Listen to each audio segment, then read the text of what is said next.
Viewers, welcome to class chemistry. Today we will discuss about the periodicity of the properties. This topic is related to the periodic table. In previous lecture we will study about the periodic table. It's in modern periodic table, its periods and its group.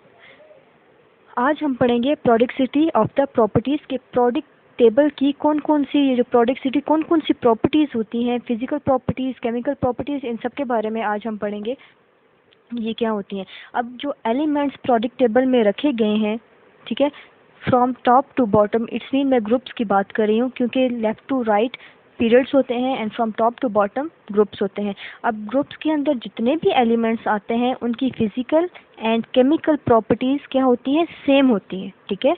अब जो groups बनते हैं, अब जो 8 group थे in the previous lecture हमने पढ़ा था, पीरियोडिक टेबल में 7 पीरियड्स होते हैं और 8 ग्रुप्स होते हैं। अब ये जो 8 ग्रुप्स होते हैं इनके अंदर जितने भी एलिमेंट्स होते हैं इनकी physical and chemical properties same होती हैं, जितने भी एलिमेंट्स होते हैं।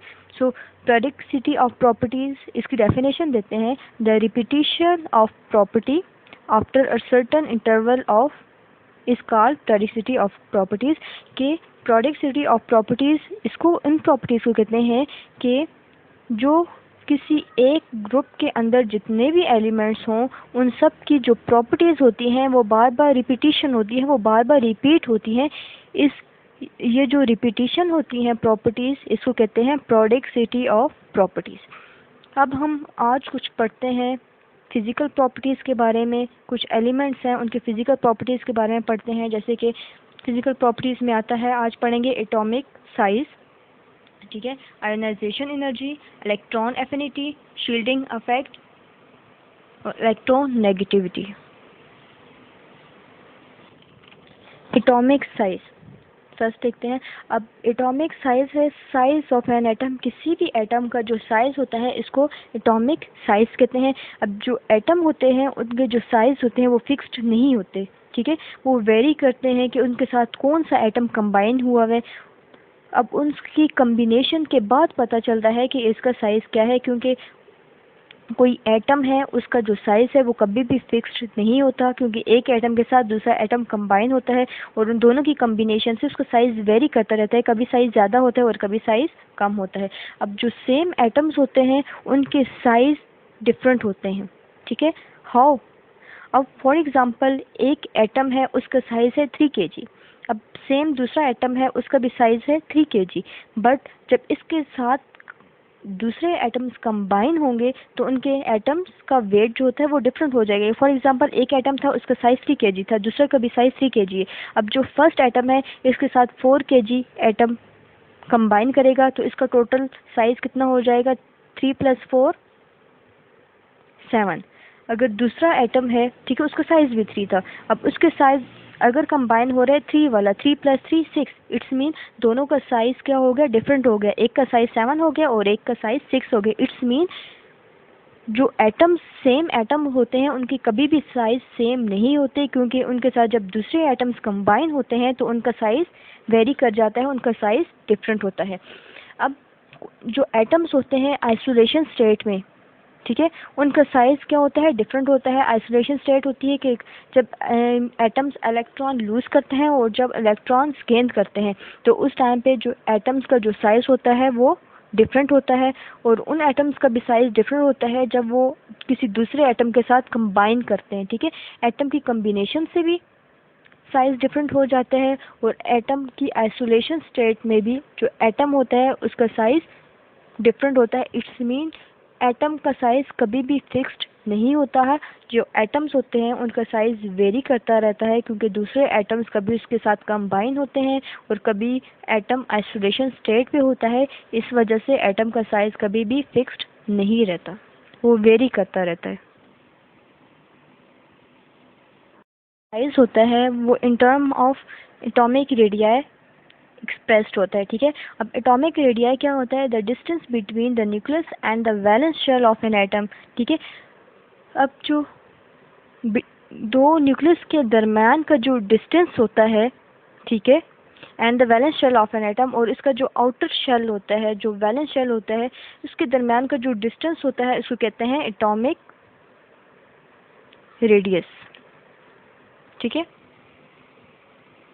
अब इस फिगर से मैं आपको क्लियर करती हूँ। अब ये एक एटम ये है एंड एक एटम ये है, इट्स मीन यहाँ पे 2 एटम है and in the centre of the atom nucleus lie. अब एक का न्यूक्लियस ये है और एक का न्यूक्लियस ये है।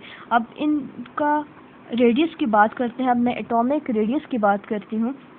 मैंने अभी बात की थी कि डिस्टेंस बिटवीन द न्यूक्लियस। अब ये एक ये न्यूक्लियस है, एक ये न्यूक्लियस है। अब इसके दरमियान का ये इसको रेडियस कहेंगे और ये इसका रेडियस है। अब ये जो टोटल डिस्टेंस है, ठीक है, टोटल डिस्टेंस यहाँ पे मैंने d से शो किया है और रेडियस मैंने r से शो किया है। ठीक है, ये जो इन दोनों न्यूक्लियस के दरमियान होगा इसको हम डिस्टेंस कहेंगे, ये टोटल डिस्टेंस है। और हाफ ऑफ द डिस्टेंस, ठीक है, ये जो हाफ होगा इसको रेडियस कहेंगे। अब एटॉमिक रेडियस क्या है? Half of the distance between the centre of the adjacent bonded atoms. अब ये 2 एटम्स हैं, एटम्स के दरमियान का ये जो हाफ डिस्टेंस है इसको कहते हैं एटॉमिक रेडियस। अब इसका ये एटॉमिक रेडियस है और इसका ये एटॉमिक रेडियस है। इट्स मीन जो एटॉमिक रेडियस होता है वो हाफ ऑफ द डिस्टेंस होता है। ठीक है, it's distance and it's half of the distance is atomic radius.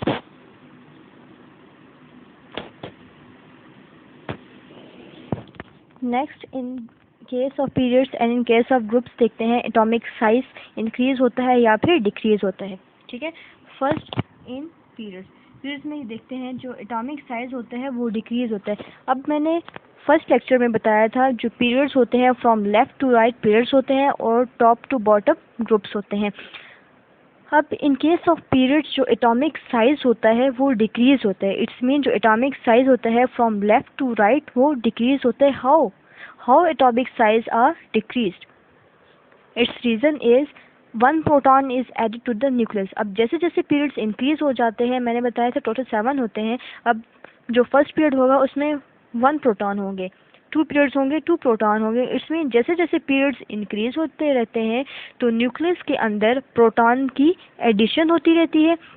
जैसे जैसे एडिशन होती रहती है तो जो वैलेंस इलेक्ट्रॉन्स होते हैं, इट्स मीन जो वैलेंस शेल होता है, वैलेंस शेल कहते हैं आउटर शेल को। ठीक है, जो वैलेंस शेल में जो इलेक्ट्रॉन होते हैं और जो न्यूक्लियस होता है उनके दरमियान जो अट्रैक्शन होती है वो इंक्रीज होती रहती है। ठीक है, जब आउटर शेल का और न्यूक्लियस के दरमियान, इन दोनों के दरमियान में जो फोर्स ऑफ अट्रैक्शन है वो इंक्रीज होगी। जब फोर्स ऑफ अट्रैक्शन इंक्रीज होगी तो जो एटॉमिक साइज है, जो एटम का साइज है वो क्या होता रहेगा?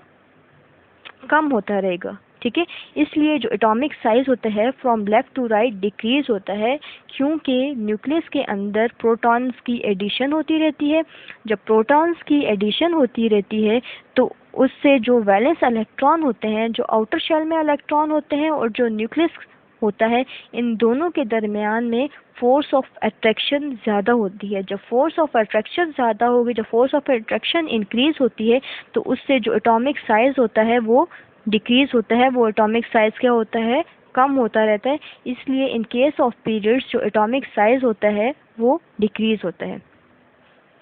But in case of groups atomic size increases from top to bottom. In case of periods atomic size decrease हो रहा था, but in case of groups atomic size increase हो रहा है। Why? Because shell are added. क्योंकि जो shells हैं वो क्या हो रहे हैं? ऐड हो रहे हैं। जब शेल्स ऐड होते रहते हैं इन, ठीक है, जब शेल्स की एडिशन होती रहती है तो उससे क्या होगा? जो एटॉमिक साइज है वो इंक्रीज होता है। जाहिर बात है, फर्स्ट एक शेल है तो एटॉमिक साइज क्या होगा? कम होगा ना। जब दूसरे एटम में 2 शेल्स हैं, अब एक एटम है जिसके अंदर 7 शेल्स हैं। ठीक है, तो इट्स मीन जितने ज़्यादा शेल होंगे तो जो एटॉमिक साइज है वो भी इंक्रीज होगा। It's mean in case of periods जो शेल हैं वो इंक्रीज होते रहते हैं। अब शेल के इंक्रीज होने की वजह से जो एटॉमिक साइज है वो भी इंक्रीज हो रहा है। But in case of periods जो एटॉमिक साइज होता है वो डिक्रीज होता है क्योंकि जो फोर्स ऑफ अट्रैक्शन होती है और न्यूक्लियस के दरमियान, न्यूक्लियस और वैलेंस इलेक्ट्रॉन्स के दरमियान में वो इंक्रीज हो रही है, जिसकी वजह से साइज क्या हो रहा है? डिक्रीज हो रहा है। और in case of groups valence shell increase होता है। वैलेंस शेल के इंक्रीज़ होने की वजह से जो एटॉमिक साइज़ है वो भी इंक्रीज़ होता है।